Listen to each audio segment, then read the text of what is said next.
तो हम स्टार्ट कर रहे हैं chapter first, chemical reaction and equation. ठीक है, आप सभी लोगों ने चेंज के बारे में सुना है। चेंज 9th क्लास में 8th क्लास में पहले सुना होगा ना कि चेंज दो टाइप का होता है, एक होता है फिजिकल चेंज और एक होता है केमिकल चेंज। फिजिकल चेंज और केमिकल चेंज। ठीक है, फिजिकल चेंज और केमिकल चेंज में डिफरेंस क्या है? पहली चीज तो ये होती है। ठीक है, फिजिकल चेंज और केमिकल चेंज में डिफरेंस ये होता है, मेजर डिफरेंस सबसे बड़ा, कि फिजिकल चेंज में उनकी प्रॉपर्टीज चेंज नहीं होती, वो जैसे हैं वैसे ही रहते हैं। किसी भी नए कंपाउंड का, नए पदार्थ का फॉर्मेशन नहीं होता है, नई चीज नहीं बन रही है। जबकि केमिकल रिएक्शन जो होती है, केमिकल रिएक्शन के अंदर कोई ना कोई नई चीज बनती है। रिएक्टेंट से क्या बनता है? प्रोडक्ट। और रिएक्टेंट और प्रोडक्ट, रिएक्टेंट से जब प्रोडक्ट बन रहा होता है तब उनके कैरेक्टर्स बिल्कुल चेंज हो जाते हैं, कैरेक्टर्स बिल्कुल चेंज हो जाते हैं। अगर मैं आप लोगों को एक एग्जांपल दूं फिजिकल चेंज और केमिकल चेंज का, तो मैं क्या एग्जांपल दूंगा? मैं आप लोगों को एग्जांपल दूंगा कि आप लोगों ने पानी देखा है, हम उसको ठंडा करते हैं तो क्या बनता है? आइस बन जाती है। ठीक है, वो है पानी ही। अगर हम उसे फिर से गर्म करते हैं तो फिर से पानी मिल जाएगा। हम पानी को गर्म करते हैं तो क्या बनता है? वेपर बनती है, स्टीम बनती है। अगर हम उसको फिर से ठंडा कर देंगे तो क्या बनेगा? पानी आ जाएगा। तो वो चेंज जिसके अंदर हम फिर से वो चीज वापस से पा रहे हैं जिससे हमने स्टार्ट किया था। हमने एक चीज को गर्म किया, स्टीम बन गई, ठंडा किया, क्या बना? फिर से पानी। तो हमने उसकी फिजिकल स्टेट को चेंज किया है, एक स्टेट से दूसरी स्टेट में चेंज किया हमने उसको, है ना? पानी से कुछ और तो नहीं बना दिया। तो ये चेंज कौन सा है? Physical change. जैसे कि वैक्स का पिघलना, वो कौन सा चेंज है? पिघलना बेटा, पिघलना। मेल्टिंग बोल रहा हूं मैं, जलाया नहीं अभी तक मैंने, है ना? वैक्स को मेल्ट करना क्या कहलाता है? Physical change. ठीक है, केमिकल चेंज क्या होता है कि जहां पर हम बिल्कुल नई चीज बना लेते हैं। जैसे हमने हाइड्रोजन गैस के बारे में सुना है, ऑक्सीजन गैस के बारे में सुना है। हाइड्रोजन गैस जलती है, हाइड्रोजन गैस फ्लेमेबल है, जलती है। ऑक्सीजन जलने में हेल्प करती है, ये बात पता है ना? दोनों की दोनों चीजों को जब मिलाकर हम क्या बनाते हैं? पानी। H2 प्लस O2 मिलके क्या बनता है? H2O। इसमें क्या कहते हैं? पानी। पानी जलता है क्या? पानी नहीं जलता। बनी वो दो फ्लेमेबल चीजों से है, ऑक्सीजन और हाइड्रोजन। बट उसकी प्रॉपर्टी बिल्कुल चेंज हो गई। हाइड्रोजन की प्रॉपर्टी थी जलना, ऑक्सीजन की प्रॉपर्टी थी वो जलने में हेल्प कर रही है। बट जब हमने पानी बना दिया तब वो ना तो जल रहा है ना जलने में हेल्प कर रहा है, बल्कि आग को बुझा और देता है। ठीक है, यहाँ तक चीजें क्लियर है? आपको फिजिकल चेंज और केमिकल चेंज में डिफरेंस समझ में आया? ठीक है, अगर हम कोई केमिकल चेंज कर रहे हैं तो हमें किसी ना किसी चीज को मिलाना पड़ेगा या तोड़ना पड़ेगा? मिलाना पड़ेगा या फिर तोड़ना पड़ेगा। फॉर्मेशन होता है या फिर डिकम्पोजिशन होता है। ठीक है, बनाना पड़ता है, तोड़ना पड़ता है। तब हम क्या कह रहे हैं कि केमिकल रिएक्शन हो रही है ना? तो केमिकल रिएक्शन हो रही है, हमें पता कैसे चलेगा? कोई भी केमिकल रिएक्शन हो रही है ये हमें पता कैसे चलेगा? इसके लिए 4-5 इंडिकेटर होते हैं। कितने इंडिकेटर होते हैं? 4-5। पहला इंडिकेटर होता है चेंज इन स्टेट। हमने रिएक्शन करी, हाइड्रोजन गैस थी, ऑक्सीजन भी गैस थी, बट हमें मिला क्या? वाटर। वाटर एक लिक्विड है, तो स्टेट चेंज हो गई ना? स्टेट चेंज होने के साथ में उनकी प्रॉपर्टी भी चेंज हो गई। ठीक है, नेक्स्ट होता है चेंज इन टेम्परेचर। कुछ रिएक्शन की वजह से जिस बर्तन में, जिस कंटेनर में हम रिएक्शन करा रहे हैं वो गर्म भी हो सकता है और ठंडा भी हो सकता है, तो टेम्परेचर में चेंज हो गया। तीसरा होता है कलर में चेंज। हमने एक रिएक्शन कराई, पिंक कलर से कलरलेस हो गया, या फिर हमने एक रिएक्शन कराई जिससे ब्लू कलर से सॉल्यूशन का कलर क्या हो गया? ग्रीन हो गया, तो कलर चेंज हुआ। उससे हमें क्या पता चला? यहाँ पर कोई ना कोई केमिकल रिएक्शन हो रही है। ठीक है, change in colour, change in temperature, change in physical state, है ना? Evolution of gas. Evolution of gas क्या? दो चीजें मिलाई, नई चीज बनी, और नई चीज के साथ में कोई गैस बनी। अगर वो गैस सॉल्यूशन से बाहर निकल रही है, अगर वो गैस सॉल्यूशन से बाहर निकल रही है, लिक्विड से बाहर बुलबुले बन के निकल रही है, दिखते हैं ना बुलबुले, दिख जाते हैं, रिएक्शन कराएंगे, है ना? तो वो बुलबुले बाहर निकल रहे हैं, तो उससे हम कहते हैं इवोल्यूशन ऑफ गैस। क्या कहते हैं? तो अगर हमने दो चीजें मिलाई और बुलबुले बनते हुए दिखाई दी सॉल्यूशन में, तो मतलब क्या हो रहा है? केमिकल रिएक्शन हो रही है। इवोल्यूशन ऑफ गैस मतलब केमिकल रिएक्शन हो रही है। ये इंडिकेटर्स होते हैं जिनसे हमें पता चलता है कि कोई ना कोई केमिकल रिएक्शन यहाँ पर हो रही है। यहाँ तक की बातें समझ में आई? किसी को कोई भी प्रॉब्लम है, कोई भी चीज टफ लगी या नहीं लगी अभी तक?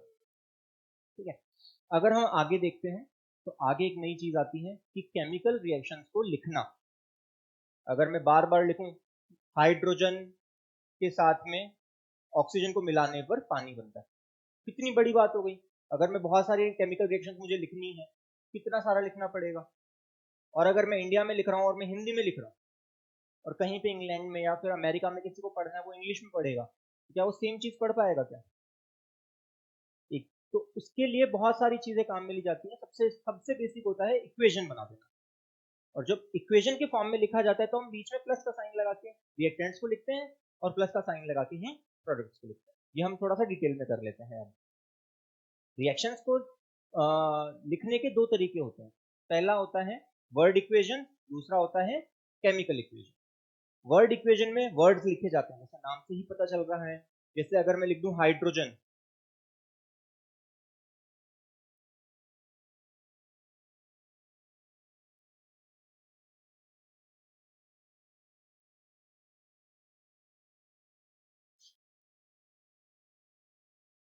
Hydrogen plus oxygen gives water. मैंने वर्ड्स लिखे इसलिए हम क्या कह रहे हैं, वर्ड इक्वेशन। अगर अगर मैं इन वर्ड्स की जगह पर इनके सिंबल्स होते हैं, केमिस्ट्री के अंदर आप लोगों ने 9th क्लास में पढ़ा है कि रिप्रेजेंट करने के लिए हम सिंबल्स काम में लेते हैं। क्या काम में लेते हैं? सिंबल्स। अगर वो सिंबल्स अगर हम लिख देंगे तो इसे हम क्या कहेंगे? Chemical equation. हाइड्रोजन का सिंबल होता है H, ठीक है। ऑक्सीजन का होता है, क्या बनता है? H2 plus O2 gives H2O। ये है हमारा एक एग्जाम्पल किस चीज का? केमिकल रिएक्शन का, केमिकल इक्वेशन का बेसिकली। अब इसमें आप लोगों ने कुछ चीजें नोटिस की होगी। सबसे पहली चीज है कि लेफ्ट हैंड साइड पे हम जिन चीजों को मिला रहे हैं, यानी कि हमारे पास में जो चीजें अवेलेबल थी उन्हें हम कहां लिख रहे हैं? लेफ्ट हैंड साइड पे। जो चीज नई बन रही है उसे हम कहां लिख रहे हैं? Right hand side. Left hand side पे जिसे हम लिख रहे हैं उसे हम बोलते हैं रिएक्टेंट। क्या बोलते हैं? रिएक्टेंट। और राइट हैंड साइड पे जिस जो बन रहा है वो हम क्या कहते हैं? प्रोडक्ट। रिएक्टेंट और प्रोडक्ट, दो या दो से ज्यादा रिएक्टेंट अगर लिखे जाएंगे तो सभी के बीच में एक प्लस का सिंबल आता है। किसका सिंबल आता है? प्लस का सिंबल आता है। रिएक्टेंट और प्रोडक्ट के बीच में एरो का सिंबल आता है, ठीक है। रिएक्टेंट और प्रोडक्ट के बीच में एरो का सिंबल आता है। और अगर एक से ज्यादा अगर प्रोडक्ट बनेंगे तब भी हम बीच में कौन सा सिंबल लगाएंगे? प्लस का सिंबल लगाएंगे। ये हम रूल्स कर रहे हैं केमिकल इक्वेशन लिखने के। यही रूल्स है कि केमिकल इक्वेशंस को कैसे लिखा जाता है, उनके कुछ रूल्स हमें हमारे पास है।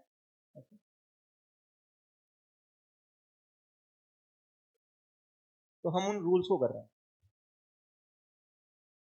पहला रूल हमें समझ में आ गया, दो रिएक्टेंट्स को लेफ्ट में लिखना है, प्रोडक्ट्स को राइट में लिखना है। दो रिएक्टेंट्स के बीच में प्लस का साइन लगाना है, रिएक्टेंट और प्रोडक्ट के बीच में एरो का साइन लगाना है।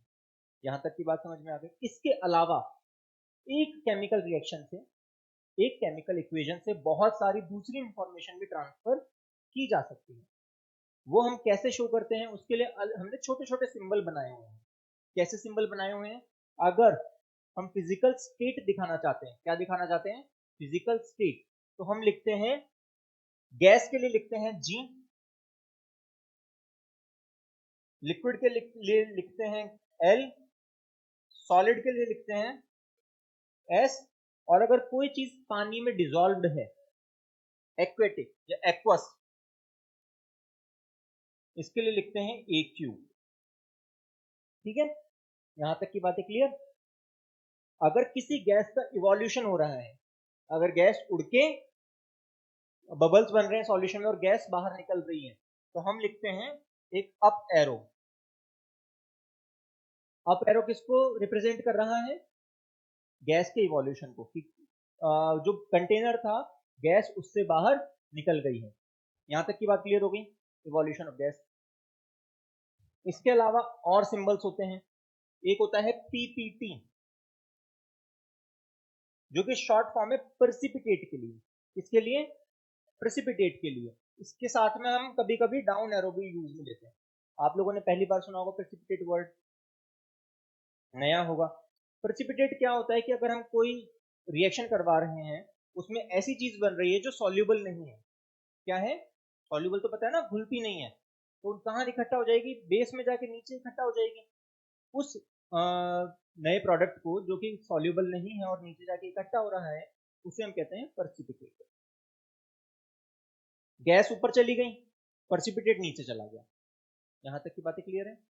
इस रिएक्शन के अंदर अगर हम सिंबल्स शो करेंगे तो हम कैसे करेंगे? हाइड्रोजन क्या है? एक गैस, छोटा सा जी बनाया जाता है नीचे की तरफ। ऑक्सीजन क्या है? एक गैस, क्या बन रहा है? लिक्विड। यहां तक की बातें क्लियर हो गई? गैस, लिक्विड, सॉलिड कैसे रिप्रेजेंट करते हैं। इसके अलावा और सिंबल्स होते हैं। अगर रिएक्शन में हम हीट दे रहे हैं, अगर हम रिएक्शन को हीट दे रहे हैं या रिएक्शन में से हीट निकल रही है, एनर्जी दे रहे हैं या फिर एनर्जी रिलीज हो रही है, तो उसके लिए हम बनाते हैं या तो डेल्टा साइन, डेल्टा। हीट के लिए क्या बनाया जाता है? डेल्टा। या तो फिर हम डायरेक्ट लिख देते हैं हीट, या कभी कभी हम डायरेक्ट एनर्जी भी लिख देते हैं, डेल्टा या हीट या फिर एनर्जी। यहां तक की बातें क्लियर है? यहां तक कोई प्रॉब्लम? समझ आया यहां तक का सारा? हाँ।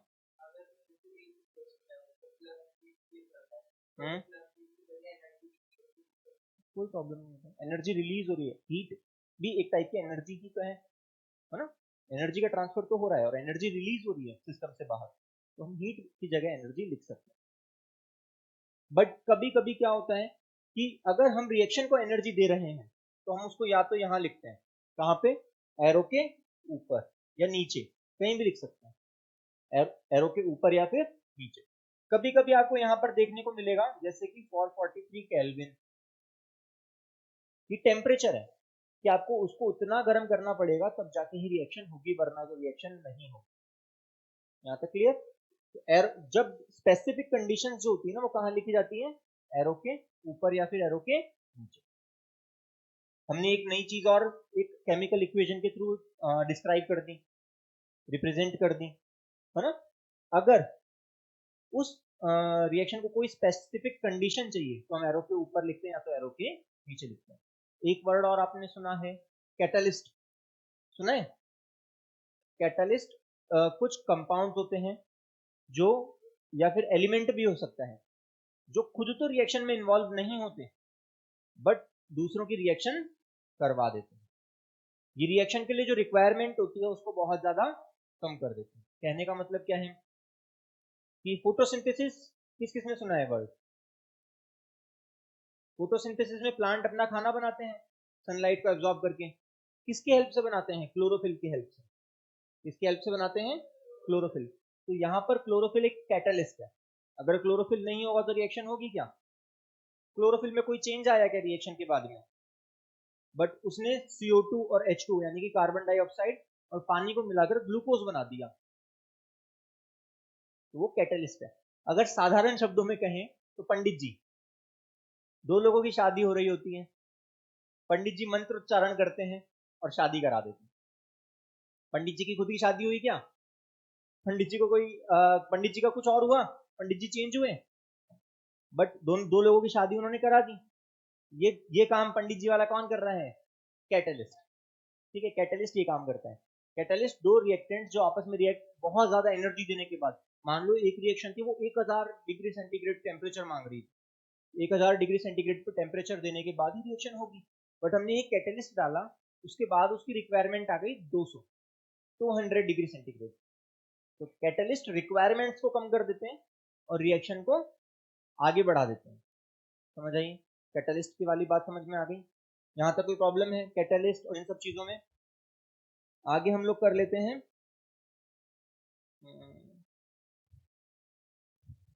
केमिकल रिएक्शन लिखना आ गया।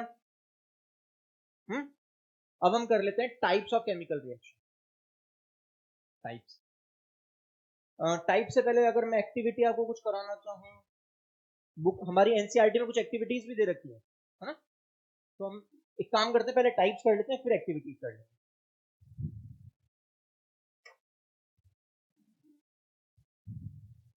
हमारे पास बेसिकली 5 टाइप्स होते हैं केमिकल रिएक्शन। कितने टाइप्स होते हैं?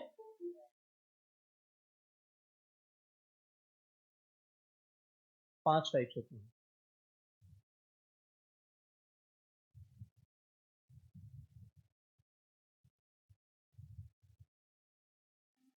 ज्यादा लेट नहीं हो गए हैं। पहला टाइप होता है कॉम्बिनेशन। कॉम्बिनेशन रिएक्शन कहने का मतलब क्या होता है, आपने दो चीजें ली, इसको मिलाया और सिंगल प्रोडक्ट बना। क्या? दो चीजें ली, उनको मिलाया और मिलाने पर रिएक्शन हो गई और एक ही प्रोडक्ट बन रहा है, उसको हम क्या बोलेंगे? Combination reaction. सेकंड आता है डिकम्पोजिशन।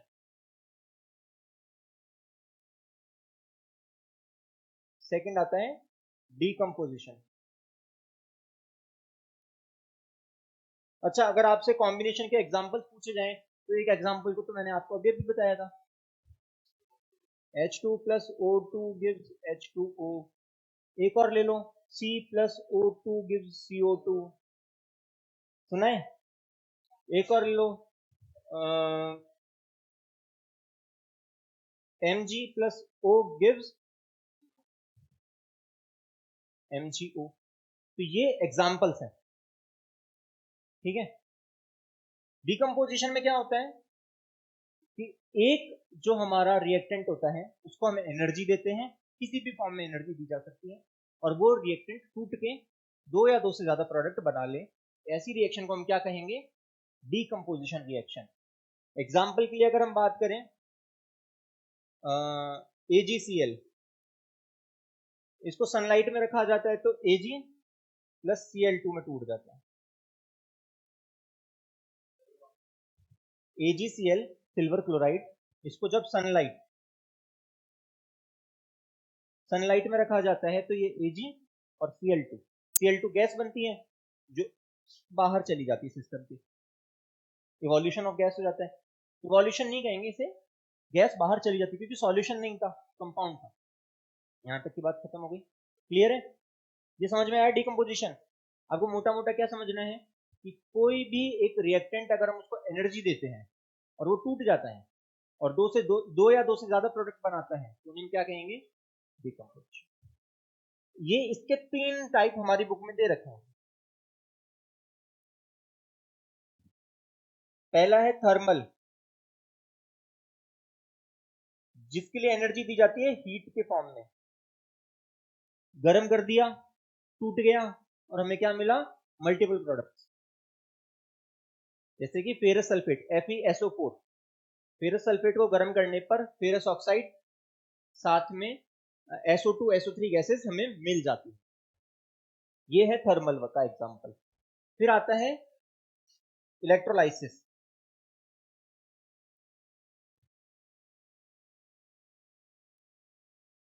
इलेक्ट्रोलाइसिस में एनर्जी किसकी फॉर्म में दी जाती है?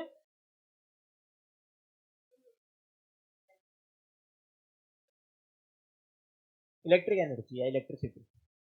इलेक्ट्रिसिटी देंगे, वो टूटेगा और अपने कॉन्स्टिट्यूएंट्स बना लेगा। जैसे कि अगर हम बात करते हैं H2O, इसको इलेक्ट्रिसिटी दी जाती है तो क्या बनता है? H2 plus. ठीक है, यहां तक की बात क्लियर हो गई। Electrolysis, electricity. Photolytic,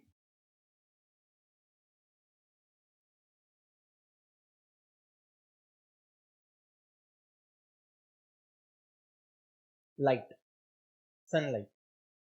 photolytic, photo खींचने के लिए लाइट की जरूरत होती है ना, वैसे ही इस डिकम्पोजिशन में एनर्जी किसकी फॉर्म में दी जाती है? आप बोलोगे लाइट में एनर्जी होती है क्या? मैं बोलूंगा हाँ। हाँ, मैं बोलूंगा हाँ, लाइट में एनर्जी होती है। कैसे पता चल रहा है? आप सभी ने सोलर एनर्जी देखी है? सोलर पैनल लगते हैं छतों पे, उससे इलेक्ट्रिसिटी बना लेते हैं। अच्छा, सबसे सिंपल एग्जांपल क्या है एनर्जी देखने का? लेंस। किस किस ने देखा है बचपन में? लेंस आता है ना, मैग्नीफाइंग ग्लास। किस किस ने देखा है या हाथ में पकड़ा है और सनलाइट में उसको फोकस करके पेपर को जलाया है? किस किस ने जलाया है?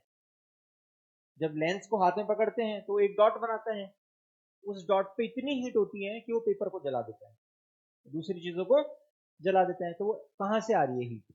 सन से। सनलाइट में एनर्जी होती है, प्लांट्स उसी को यूज करके तो खाना बनाते हैं, जिसे हम फोटोसिंथेसिस कहते हैं। तो ये फोटो लाइट के अंदर जो एनर्जी है वो कुछ कंपाउंड एब्जॉर्ब करते हैं और खुद से टूट जाते हैं रोशनी में रखने पे। जैसे मैंने आपको एग्जांपल दिया सिल्वर क्लोराइड का या सिल्वर ब्रोमाइड का, AgBr। जब इनको लाइट में रखा जाता है तो ये टूट जाता है। दूसरा टाइप हो गया डिकम्पोजिशन। तीसरा टाइप होता है डिस्प्लेसमेंट। कौन सी reaction? Displacement reaction.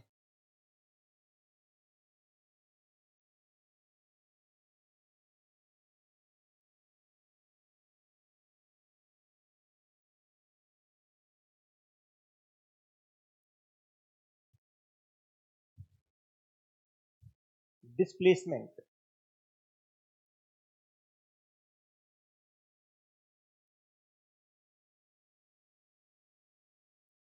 Displacement reaction में क्या होता है आपको समझ में आ रहा होगा नाम से कि डिस्प्लेस कर रहे हैं किसी चीज को, है ना।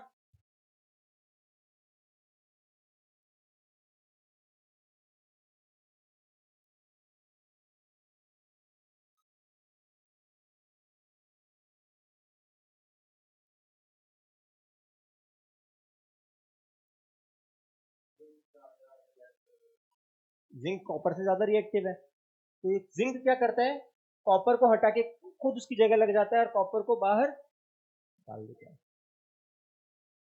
Zn सॉलिड है, CuSO4 एक्वस है। यहां पर ZnSO4 एक्वस है और Cu, तो इसकी डेफिनेशन क्या बनती है? इसकी डेफिनेशन बनती है कि अ मोर रिएक्टिव मेटल, अ मोर रिएक्टिव मेटल और element displaces a less reactive metal or element from its aqueous solution। यानी कि पानी में मिलाकर हमने एक सॉल्यूशन बनाया था, किसका सॉल्यूशन बनाया था? कॉपर सल्फेट का। कॉपर सल्फेट के सॉल्यूशन में जैसे ही मैंने जिंक डाला, जिंक ने कॉपर सल्फेट में से कॉपर को हटा दिया, क्योंकि जिंक ज्यादा रिएक्टिव था, ज्यादा मेहनती था। एक कंपनी में एक एम्प्लॉय काम कर रहा है और सामने वाला दूसरा एम्प्लॉय ज्यादा एजुकेटेड है, ज्यादा केपेबल है और ज्यादा मेहनती है, तो किसको रखा जाएगा? जिंक आता है, कॉपर को हटाता है, खुद कॉपर की जगह लग जाता है और कॉपर को बाहर निकाल देता है। ZnSO4 का सॉल्यूशन बन जाता है और कॉपर सॉलिड बन जाता है। इस रिएक्शन को हम क्या कह रहे हैं? डिस्प्लेसमेंट। जिंक ने कॉपर को डिस्प्लेस कर दिया। कब होगी रिएक्शन? जब ज्यादा रिएक्टिव एलिमेंट लेंगे तभी होगी। अगर इससे कम रिएक्टिव हमने लिया होता तो रिएक्शन होती ही नहीं। अगर हम इसको उल्टा कर दे, ZnSO4 के साथ में Cu डालें तो रिएक्शन नहीं होगी। रिएक्शन सिर्फ तभी होगी जब ज्यादा रिएक्टिव होगा। क्लियर हो गया? डिस्प्लेसमेंट क्लियर है। फोर्थ आता है डबल डिस्प्लेसमेंट।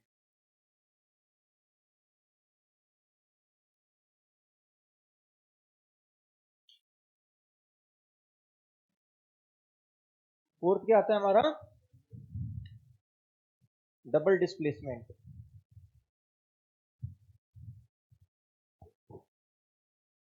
डबल डिस्प्लेसमेंट में क्या होता है कि दो सॉल्ट सॉल्यूशन लेंगे, दो सॉल्यूशन लेंगे, दो अलग अलग कंपाउंड के, उनको मिलाया जाएगा और वो अपने आयंस एक दूसरे से एक्सचेंज कर देंगे। Double displacement. इसने इधर से हटाया और इससे जो रिलीज हुआ उसने सामने वाले से हटा दिया, एक दूसरे के साथ में रिएक्शन हो गई। इसे हम क्या कह रहे हैं? Double displacement. एग्जांपल से समझ में आएगा।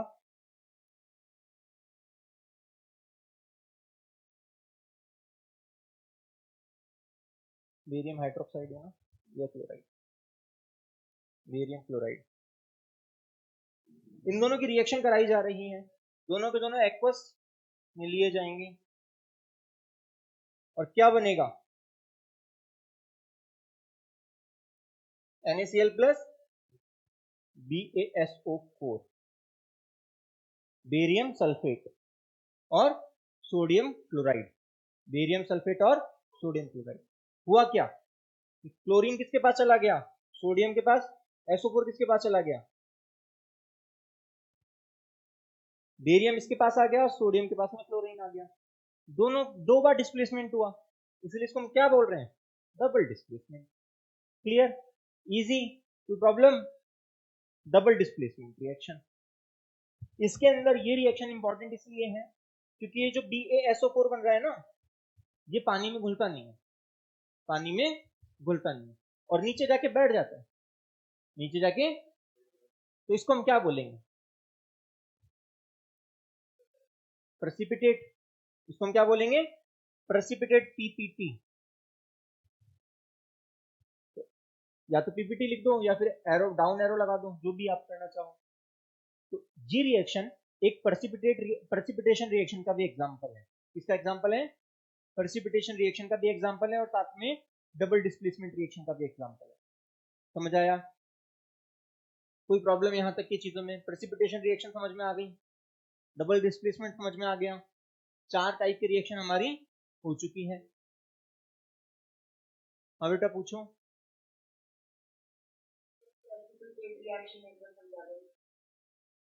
प्रेसिपिटेट रिएक्शन में ये होता है कि जब दो सॉल्ट सॉल्यूशन को मिलाया जाता है तो एक ऐसा सॉल्ट बनता है जो पानी में नहीं घुलता है, वो नीचे जाके इकट्ठा हो जाता है। जो हमारा कंटेनर है उसके बेस में जाके इकट्ठा हो जाएगा, तो हम उसको बोलते हैं प्रेसिपिटेट और इस रिएक्शन को बोला जाता है प्रेसिपिटेशन रिएक्शन। ठीक है, ये हमने क्लास के स्टार्टिंग में डिस्क्राइब किया था, पूरा अच्छे से डिस्कस किया था। आप लेट आए थे इसलिए शायद आपका मिस हो गया है। आगे हम देखते हैं नेक्स्ट टाइप ऑफ रिएक्शन है रेडॉक्स रिएक्शन, या फिर हम पहले उसका स्प्लिट करके कर लेते हैं, ऑक्सीडेशन रिडक्शन कर लेते हैं।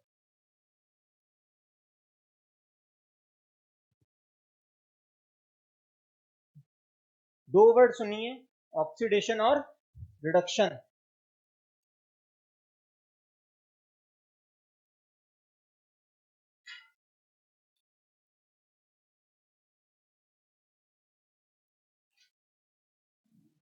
मतलब क्या है? ऑक्सीडेशन की डेफिनेशन आपको क्या याद करनी है? ऑक्सीजन का जुड़ना, हाइड्रोजन का हटना, या फिर इलेक्ट्रॉन का हटना। सुन रहे हो? ऑक्सीजन का जुड़ना, हाइड्रोजन का हटना, या फिर इलेक्ट्रॉन का हटना, क्या कहलाता है? ऑक्सीडेशन कहलाता है। C+O2 गिव्स CO2, कार्बन पे ऑक्सीजन आके जुड़ गई, क्या हो रहा है यहाँ पे? ऑक्सीडेशन, ऑक्सीडेशन हो रहा है। ठीक है,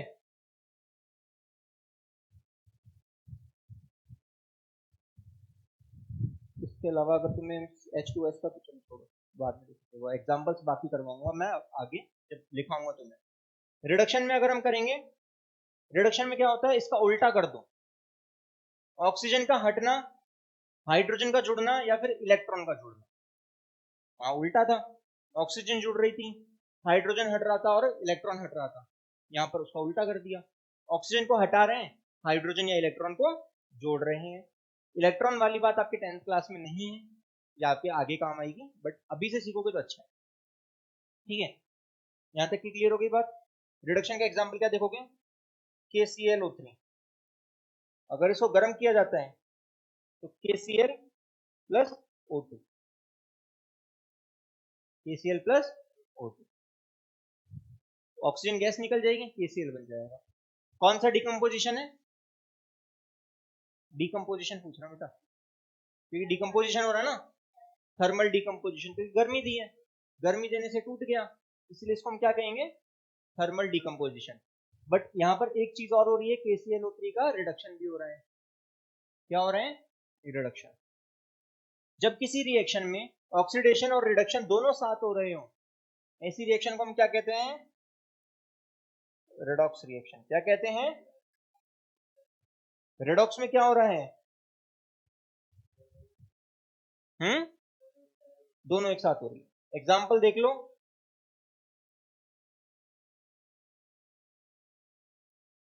क्या होगा?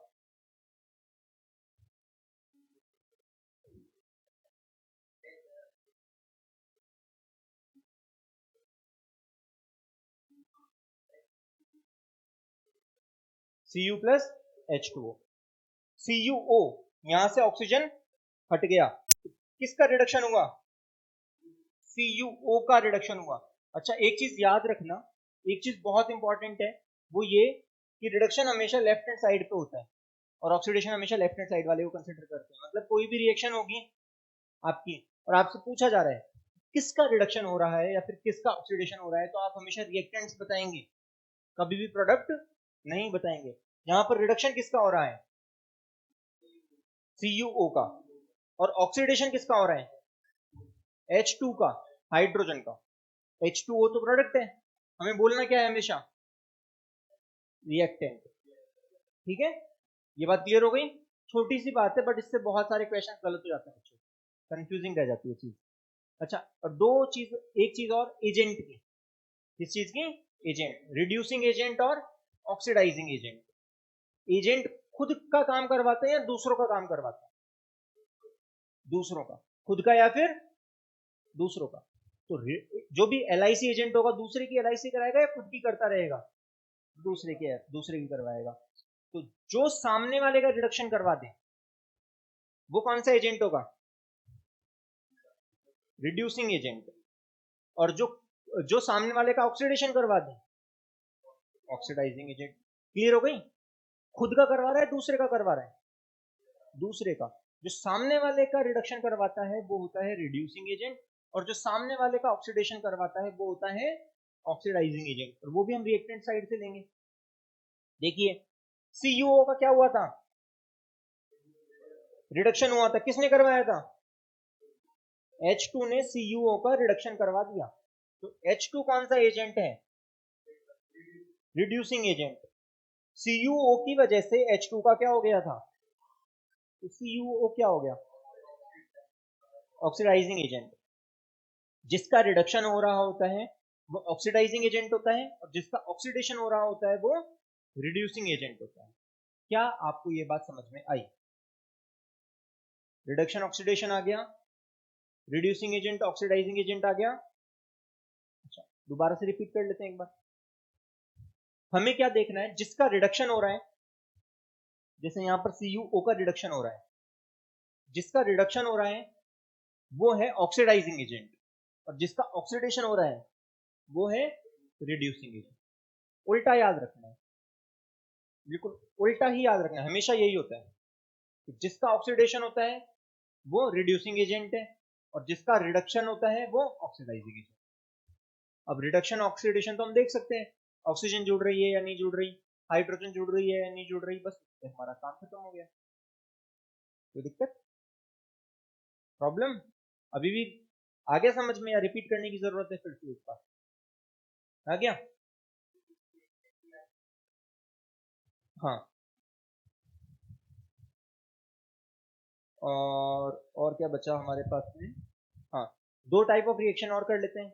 एक होती है एक्सोथर्मिक, एक होती है एंडोथर्मिक। एक्सोथर्मिक में हीट बाहर निकलती है, रिलीज होती है। एंडोथर्मिक में हीट एब्जॉर्ब की जाती है या एनर्जी एब्जॉर्ब की जाती है। जिसमें भी एनर्जी एब्जॉर्ब करेंगे उसको क्या कहेंगे? रिलीज करेंगे उसे क्या कहेंगे? फोटोसिंथेसिस कौन सी प्रोसेस है?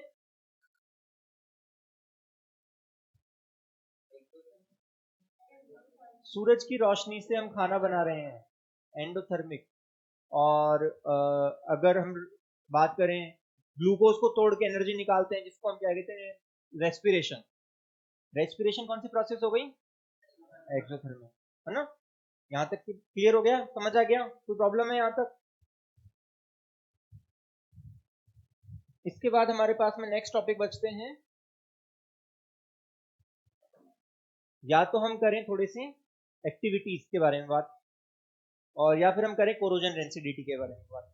तो कोरोजन और रेंसिडिटी को मैं एक पैराग्राफ में सम अप इस तरीके से करना चाहूंगा कि जो हमारे मेटल्स होती हैं वो जब उनको एनवायरमेंट में छोड़ा जाता है तो एनवायरमेंट में वो गैसेस, एयर, मॉइस्चर, बाकी सब चीजों से रिएक्ट करके अपने ऊपर एक लेयर बना लेती है, जिसकी वजह से मेटल का लॉस होता है ना? जिसे हम कहते हैं कोरोजन। जिसे हम क्या कहते हैं? आयरन जैसे हम देखते हैं, आयरन को अगर आप नमी वाली एरिया में छोड़ दो खुला, उसके ऊपर रस्ट लगने लग जाती है। तो रस्टिंग क्या बोलते हैं, कोरोजन का टाइप है। रस्टिंग कोरोजन का ही एक एग्जाम्पल है। आयरन के केस में उसे रस्टिंग कह देते हैं, जनरली उसे हम क्या कहते हैं? कोरोजन। अगर सिल्वर का होगा तो कोरोजन हो गया, कॉपर का हो गया तो कोरोजन हो गया, आयरन का हो गया तो उसका क्या कहते हैं, रस्टिंग जनरली। इसके बाद में अगर हम बात करते हैं रेंसिडिटी की, तो हमारे खाने पीने की चीजों में ऑयल्स होते हैं, फैट्स होती हैं, एनवायरनमेंट में बैक्टीरिया, एयर होते हैं, उनसे रिएक्ट करके उनका टेस्ट खराब हो जाता है।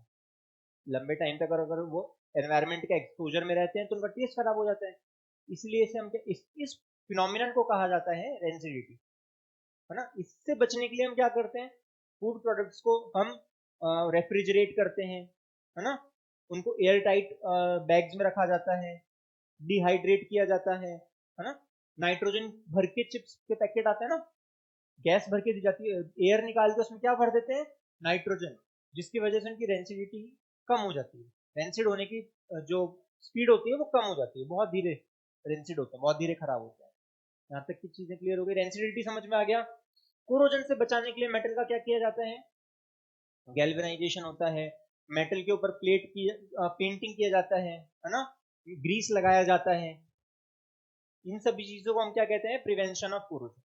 आपको ये चीजें याद करनी है, ठीक है, एग्जांपल से याद करने के लिए। क्लियर हो गया। अब मैं आपको एक्टिविटीज के बारे में बता देता हूँ, हमारे पास में 15 मिनट है, 5 मिनट में आपको एक या दो एक्टिविटीज समझाने वाला हूँ। सारी तो नहीं कर रहे हम अभी, एक या दो कर लेते हैं। पहली एक्टिविटी जिसपे से काफी क्वेश्चन आते हैं आपके बोर्ड में, वो होती है मैग्नीशियम।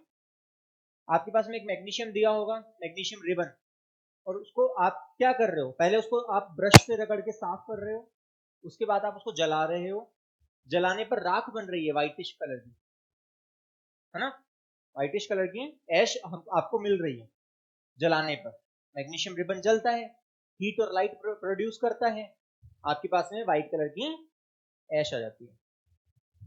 अब अगर हम इसके बारे में सोचें, मैग्नीशियम एक मेटल है, ऑक्सीजन से रिएक्ट करके मेटल ऑक्साइड बना रही है, मैग्नीशियम ऑक्साइड हो क्या रहा है, Mg plus O2 gives MgO, white colour की ऐश।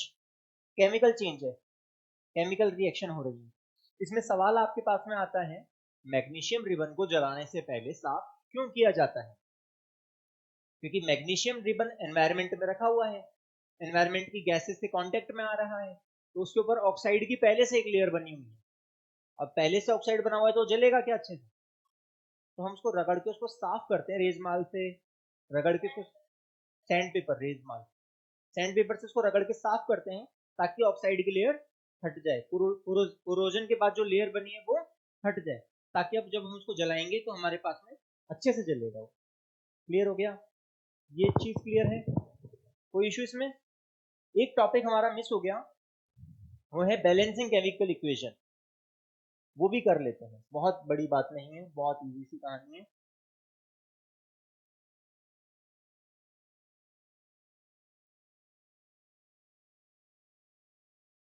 बैलेंसिंग केमिकल इक्वेशन, पहली बात तो बैलेंसिंग की जरूरत क्या हो रही है, बैलेंसिंग की जरूरत क्या आ रही है, H2 plus O2 gives H2O। यहां पर हमने दो हाइड्रोजन लिए, दो ऑक्सीजन लिए, जब प्रोडक्ट बना तो एक ही ऑक्सीजन दिखा रहा है, H2O में एक ही ऑक्सीजन होता है ना, हमें एक ही दिख रहा है, तो क्या एक ऑक्सीजन हमने डिस्ट्रॉय कर दिया, नहीं किया ना। तो कोई भी केमिकल प्रोसेस के अंदर हम मैटर को ना तो बना सकते हैं ना ही डिस्ट्रॉय कर सकते हैं, हम उसे सिर्फ एक फॉर्म से दूसरी फॉर्म में चेंज कर सकते हैं।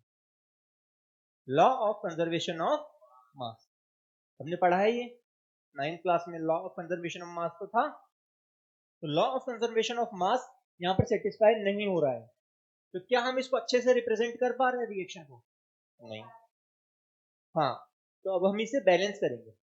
बैलेंस करने का मतलब क्या हुआ, कि हम इसको इस तरीके से लिखेंगे कि लेफ्ट हैंड साइड यानी रिएक्टेंट के साइड पे जितने एटम्स हैं, राइट हैंड साइड पे उतने ही एटम्स हो, हर एलिमेंट के, हर एलिमेंट के।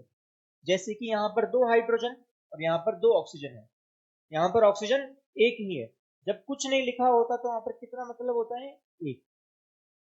अगर मुझे इसे बैलेंस करना है, पहले मैं लिख लेता हूँ, यहाँ पर लेफ्ट हैंड साइड पे हाइड्रोजन कितने हैं, दो, ऑक्सीजन कितने हैं, 2, प्रोडक्ट साइड पे हाइड्रोजन है 2, ऑक्सीजन है 1। अगर मैं इसे मल्टीप्लाई बाय 2 कर दूं तो ऑक्सीजन कितने हो जाएंगे? लो, ऑक्सीजन कितने हो गए? 2। बट साथ ही साथ में हाइड्रोजन भी 2 से मल्टीप्लाई हो रहा है, हाइड्रोजन कितने हो गए? समझ आ रहा है मैं क्या कर रहा हूं? जैसे मैंने यहाँ नंबर 2 लिखा, हाइड्रोजन कितने हो गए? 4, और ऑक्सीजन कितने हो गए? 2। यानी कि H2O में 2 बार ले रहा हूं। कहने का मतलब क्या हो गया? H2O plus H2O।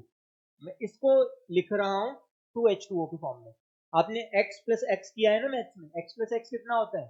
2x। वैसे ही H2O प्लस H2O कितना होगा? 2H2O। इस कंडीशन में हाइड्रोजन हो जाएंगे 4, ऑक्सीजन हो जाएंगे 2। अच्छा, ऑक्सीजन तो मैंने बराबर कर दिए। अब हाइड्रोजन को बराबर करने के लिए अगर मैं इसे 2 से मल्टीप्लाई कर दूं, क्या अब ये रिएक्शन बैलेंस्ड है? तो आपको इस तरीके से बैलेंसिंग करनी होती है। और बैलेंसिंग करने का एक ही तरीका है, वो है ट्रायल एंड एरर मेथड। कैसे करते हो? आप लिख के देखते हो, मल्टीप्लाई करते हो, फिर आप डिसाइड करते हो कि नहीं यहाँ पर बैलेंस नहीं हो रहा है लेफ्ट और राइट, हमें कुछ और चेंज करना पड़ेगा। फिर आप कुछ और चेंज करके देखते हो, फिर जो रिजल्ट आएगा आप उसके अकॉर्डिंग चेंज करते चले जाओगे और एक पॉइंट पे आके आपकी रिएक्शन बैलेंस हो जाएगी। क्लियर? यहाँ तक की चीजें क्लियर? एग्जाम्पल दे यार, तो मैं करवा दूं प्रैक्टिस के लिए। हमारे पास में Fe plus H2O,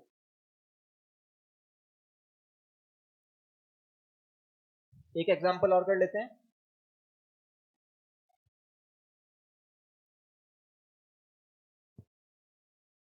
Fe plus H2O क्या बनेगा?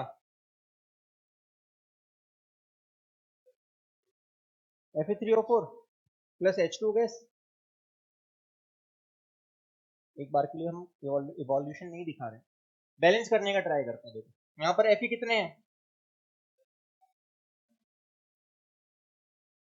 और हाइड्रोजन, ऑक्सीजन, इधर Fe कितने हैं, ऑक्सीजन कितने हैं, हाइड्रोजन कितने हैं? Fe3 सीधा सीधा मुझे दिख रहा है, यहाँ पे 3 लिखना ही पड़ेगा। Fe को बराबर करने के लिए मुझे 3 से मल्टीप्लाई करना ही पड़ेगा। 3 Fe हो गया मेरा। यहाँ तक कोई दिक्कत? मैं देख रहा हूँ ऑक्सीजन यहाँ पर 1 है, यहाँ पर कितने हैं? तो मुझे इसको 4 से मल्टीप्लाई करना ही पड़ेगा। बट 4 से मल्टीप्लाई करते ही हाइड्रोजन भी कितने हो गए? बट यहाँ तो हाइड्रोजन कितने हैं? अगर मैं इसे मल्टीप्लाई कर देता हूं, अब मैं देख रहा हूं Fe3, Fe3, oxygen 4, oxygen 4, hydrogen 8, hydrogen 8, sorry, hydrogen 8, hydrogen 8। तो ये क्या हो गया हमारा? Balanced chemical equation. बैलेंसिंग का तरीका आपको समझ में आ गया? बैलेंसिंग का तरीका इस तरीके से आप केमिकल रिएक्शंस को बैलेंस करते हैं। तो ये हमारा फर्स्ट चैप्टर कंप्लीट होता है। ठीक है, समझ में आ गया? कोई प्रॉब्लम?